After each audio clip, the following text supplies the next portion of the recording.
गेली 50 वर्षापेक्षा जास्त काळ अभिनेते, दिग्दर्शक, गायक, निर्माते म्हणून चित्रपटसृष्टीत कार्यरत असणारे दिग्गज अभिनेते म्हणजे सचिन पिळगावकर. त्यांनी आपल्या मोठ्या कारकिर्दीत अनेक सुपरहिट चित्रपट बनवले आणि त्यात अभिनयसुद्धा केला. त्यांनी अभिनेत्री सुप्रिया सबनीस यांच्याशी लग्न केलं.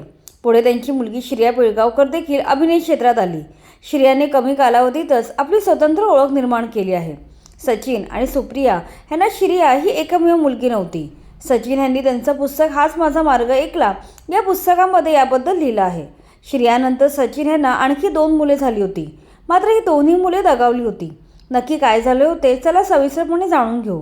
सचिन यांनी त्यांच्या पुस्तकात लिहिले आहे की माझं आणि आईचं खूप खास नातं होतं. ते सुप्रियाने पाहिले होते. त्यामुळे असे आई मुलाचे खास नाते तिलाही पाहिजे होते.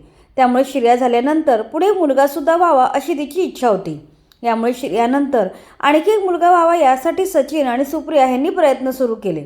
पुढे 1992मध्ये सुप्रिया गरोदर राहिल्या. या काळात सचिन एका प्रोजेक्ट निमित्त बाहेर होते. तेव्हा दुर्दैवाने 5व्या महिन्यात त्यांचे मिसकॅरेज झालं. यामुळे दोघेही खूप नाराज झाले होते. मात्र काही वर्षांनी परत त्यांनी बाळासाठी प्रयत्न सुरू केले. 1996 साली पुन्हा सुप्रिया गरोदर राहिल्या. मात्र दुर्दैवाने यावेळीसुद्धा त्यांचे मिसकॅरेज झाले. यावेळी सचिन आपल्या पत्नीबद्दल बोलताना लिहितात, तिच्या वेदना मी अनुभवत होतो. मला खूप वाईट वाटत होते. शिवाजी पार्कच्या स्मशानभूमीत ते अर्भ घेऊन जाताना माझ्या मनात विचार आला, या सगळ्या गोष्टी माझ्याच वाट्याला का? आपल्याला मुलगा देण्याची देवाची इच्छा नाही आहे. त्यामुळे त्याक्षणी ठरवलं की आपण मुलाचा विचार सोडून द्यायचा. त्यानंतर सचिन आणि सुप्रिया यांनी मुलाचा विचार सोडून दिला.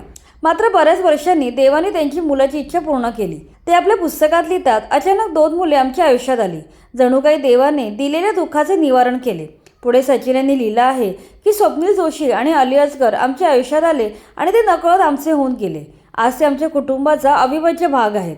त्यांच्यावरचे संस्कार खूप छान आहेत. आयुष्याच्या प्रत्येक टप्प्यावर त्यांनी आम्हाला साथ दिली. श्रियाचं आणि त्यांचे नातेही खूप सुंदर आहे. मी या माझ्या 3 मुलांच्या नावानेच 3 चीअर्स प्रोडक्शन ही कंपनी सुरू केली आहे. सचिन असे लिहितात की देवाने जे काही माझ्याकडून हिरावून घेतले होते ते व्याजासकट मला परत केले आहे.